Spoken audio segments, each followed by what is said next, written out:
சர்க்கம் 99 ராமனை சந்தித்தல். சேனை அந்த இடத்தில் தங்கியதும் சகோதரரை காண்பதில் ஆவல் மிக்கவனான பரதன் செல்லும் வழியிலுள்ள அடையாளங்களை சத்ருக்னனுக்கு விவரித்துக் கொண்டே சென்றான். தமையனாரிடம் பெரும் பாசம் கொண்ட பரதன், என் தாயார்களை விரைவில் தங்களுடன் அழைத்து வருக என்று வசிஷ்டரிடம் தெரிவித்துவிட்டு முன்னதாக அவன் வேகமாக சென்றான். சுமந்திரரும் சத்ருக்னனுக்கு அருகிலேயே பின்தொடர்ந்து சென்றார். ராமனை சந்திக்க வேண்டும் என்ற துடிப்பு பரதனை போல அவருக்கும் இருந்தது. சென்று கொண்டிருக்கும் போதே தவம் செய்வோர் வாசம் செய்யும் இடம் போல நன்கு அமைக்கப்பட்ட தமையனாரின் குடிலையும் பர்ணசாலையையும் பரதன் கண்டான். இலைகளால் வேயப்பட்ட அந்த குடிலின் முன்பு வெட்டி போடப்பட்ட மரச்சுள்ளிகளையும் சேகரித்து வைக்கப்பட்ட மலர்களையும் பரதன் கண்டான். ராம லட்சுமணர்களுடைய ஆசிரமத்தை நெருங்கிக் கொண்டிருந்த பரதன் நடந்து செல்வதற்கு பாதை அடையாளம் தெரிவதற்காக ஆங்காங்கே மரக்கிளைகளில் தர்பக்கட்டுகளும் மர உரிகளும் தொங்கவிட்டிருந்ததை கண்டான். அந்த காட்டில் குளிர் காய்வதற்காக மான் எருமைகளின் சாண வரட்டிகளின் குவியல்களை கண்டான். இப்படி நடந்து போய் கொண்டிருக்கும் போதே பெருஞ்சோதியாளனும் பெருந்தோழனுமான பரதன் மன மகிழ்ச்சியுடன் சத்ருக்னனையும் அமைச்சர்கள் எல்லோரையும் பார்த்து கூறினான். பரத்வாஜர் கூறிய அந்த இடத்தை நாம் வந்தடைந்து விட்டோம் என்று கருதுகிறேன். இங்கிருந்து வெகு சமீபத்திலேயே மந்தாகினி நதி இருக்கிறது என்றும் எண்ணுகிறேன். வெளிச்சமில்லாத காலங்களில் காலால் நடந்து போய் வரும்போது பாதை புலப்படுவதற்காக மரங்களின் மேலே உள்ள மர உரி அடையாளங்கள் இலக்குவனால் கட்டப்பட்டவைகளாக இருக்கக்கூடும். நீண்ட தந்தங்களையுடைய வேகமாக செல்லும் யானைகள் ஒன்றோடொன்று பார்த்து கர்ஜித்துக் கொண்டு மலைச்சாரலில் நடந்து போகும் இடம் இது. தகுந்த சின்ன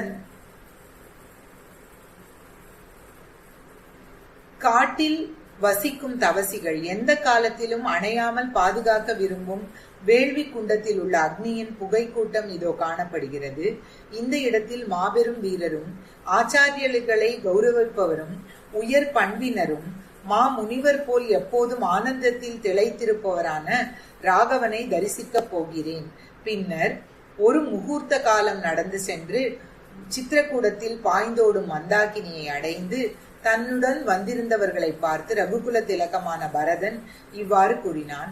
மன்னராக முடிசூட்டி கொண்டு சிம்மாசனத்தில் வீற்றிருந்து அரசு செலுத்த வேண்டிய புருஷோத்தமனான ராமன் மக்கள் நடமாட்டம் இல்லாத காட்டில் வெறுந்தரையில் வீராசன நிலையில் அமர்ந்திருக்கிறார். இந்த துன்பங்களுக்கெல்லாம் யார் காரணம்? நான் அல்லவா காரணம்? நான் ஏன் பிறந்தேன்? இந்த கேடுகட்ட வாழ்வு எனக்கு எதற்கு? மக்கள் தலைவரும் தேச மிக்கவருமான ராகவன் என் பொருட்டு மகத்தான துன்பத்தை அடைந்து எல்லாவித சுக போகங்களையும் துறந்து வனத்தில் வசிக்கிறார். மக்களால் நான் நிந்திக்கப்படுகிறேன் என்று விண்ணப்பித்து ராமச்சந்திரனை மனம் குளிரச் செய்து அவருடைய திருவடிகளில் விழுந்து பிரார்த்திப்பேன். சீதையினுடைய மற்றும் லட்சுமணனுடைய பாதங்களில் பணிந்து வேண்டிக் கொள்வேன். அந்த காட்டில் தசரத மைந்தனான பரதன் இவ்வாறு புலம்பிக் கொண்டிருக்கும் போதே மனதிற்கு இனியதும் மிக பெரியதும் புண்ணியம் தருவதுமான பர்ணசாலையை கண்டான். வேள்வி சாலையில் வேதிகையின் மீது தர்ப்பங்களை பரப்பினார் போல ஆச்சா, பனை, அஸ்வகர்ணம் ஆகிய மரங்களின் அநேக இலைகளால் மூடப்பட்டதும் அதிக பரப்பள உள்ளதுமான அந்த பர்ணசாலையின் தரையில் தர்ப்பம் பரப்பப்பட்டிருந்தது. மிக கடினமான வேலைகளையும் செய்யவல்ல இந்திரனுடைய வில்லை போன்ற விற்கள் பல வைக்கப்பட்டிருந்தன. அவைகள் பொன்னால் இழைக்கப்பட்டிருந்தன. வெகு உறுதியாகவும் எதிரிகளை நசுக்க வல்லதாகவும் ஒளியுடன் திகழ்பவையாகவும் இருந்தன. அங்கிருந்த அம்புரா துணிகளில் சூரிய கிரணங்களைப் போல ஒளி வீசும் பயங்கரமான பானங்கள் இருந்தன.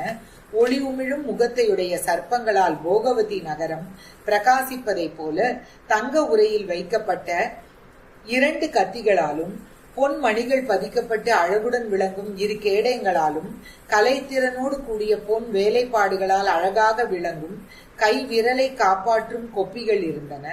சிங்கத்தின் குகையை மான்கள் நெருங்க முடியாததை போல அந்த ஆசிரம வளாகம் பகைவர் கூட்டங்களால் அணுக முடியாததாக இருந்தது. ராமன் தங்கியிருந்த அந்த குடிசையில் வடகிழக்கில் எரிந்து கொண்டிருந்த அக்னியுடன் கூடிய விசாலமான புனித சடங்குகளுக்கான மேடையை பரதன் பார்த்தான். சிறிது நேரம் அங்கேயே உற்று பார்த்து கொண்டிருந்த பரதன் தன் மூத்த சகோதரர் ராமன் சடைமுடி தரித்தவராக பர்ணசாலையில் வீற்றிருப்பதை கண்டான். மான்தோல், மரப்பட்டை, மர உரி அணிந்து கொண்டிருந்தார். சிங்கத்தினுடையது போன்ற தோள்கள். மாவீரர், தாமரை கண்ணர், பெரும் சமுத்திரத்தை எல்லையாக உடைய இந்த மேதினியின் தலைவர், அற நெறிப்படி நடப்பவர், ஜொலிக்கும் அக்னியைப் போல ஒளி வீசுபவர், நெருங்க முடியாதவர், நீண்ட புஜங்களுடையவர், நிரந்தரமான பிரம்மதேவனை போன்றவர். இப்படிப்பட்ட ஸ்ரீராமன் சீதையும் லக்ஷ்மணனும் இரு புறங்களிலும் சேவித்து நிற்க அமர்ந்திருப்பதை கண்டான். தொலைவில் இருந்து அவரை கண்ணால் பார்த்ததும் துயரத்திலும் மன தடுமாற்றத்திலும் மூழ்கிய தர்மாத்மாவும் கைகேயின் மைந்தனுமான பரதன் அவர் இருந்த இடம் நோக்கி வேகமாக ஓடினான். கண்ணால் பார்த்ததுமே மனவேதனை தாங்காமல் கண்ணீர் பெருக்கினான். துக்கம் தாங்க முடியாமல் தவித்தான். பின்னர் ஒருவாறு மனம் தேறி கண்ணீர் விட்டு கொண்டு குரல் தழுதழுக்க கூறினான். அட, என் தமையனார் அரசவையில் வீற்றிருந்து நகர மக்கள், மந்திரி, பிரதானிகள் போன்ற மதிப்புமிக்க மக்களால் போற்றி வணங்கத்தக்கவர், காட்டு விலங்குகளால் சூழப்பட்டவராக அமர்ந்திருக்கிறார். மகோன்னத மாமனிதரான எவர் எப்போதும் மதிப்புமிக்க ஏராளமான ஆடைகளை அணிந்து கொண்டிருந்தாரோ அவர் தவம் செய்வோரின் நெறிமுறைகளை ஏற்றுக்கொண்டு 2 மான்தோல் ஆடைகளை அணிந்து கொண்டிருக்கிறார். எந்த ஸ்ரீராமன் எப்போதும் பல வகையான அழகுமிக்க வாசம் மிகுந்த மலர்களை தலைமுடியில் அணிந்து கொண்டிருந்தாரோ அவர் சுமை மிக்கதான இந்த ஜடாமுடியை எவ்வாறு தாங்கிக் கொண்டிருக்கிறார்? மலை மகளையான புண்ணிய குவியல்களை சாஸ்திர முறைப்படி செய்யப்படும் வேள்விகளால் சம்பாதித்துக் கொள்ளக்கூடிய இவர் உடலை வருத்தி கொண்டு தர்மத்தை தேடுகிறாரே, எவருடைய திருமேனி மிக்க மனம் வீசும் உயர்ந்த சந்தனத்தால் பூசப்படத்தக்கதோ மரியாதைக்குரிய அவருடைய அந்த திருமேனி இப்போது தூசுக்களால் பூசப்பட்டிருக்கிறது.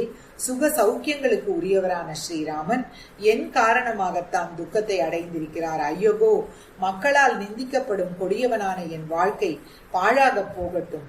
தாமரையென்ன முகத்தில் வியர்வை கொட்ட மேற்கண்டவாறு புலம்பிக் கொண்டிருந்தவனும் மனம் வருந்தியவனுமான பரதன் ஸ்ரீராமனுடைய திருவடிகளை தொட்டு வணங்குவதற்கு முன்பே வாய்விட்டு அழுத வண்ணம் தரையில் வீழ்ந்தான்.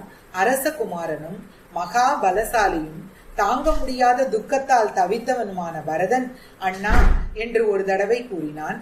பின் மேற்கொண்டு எதுவும் பேச இயலாதவனானான்.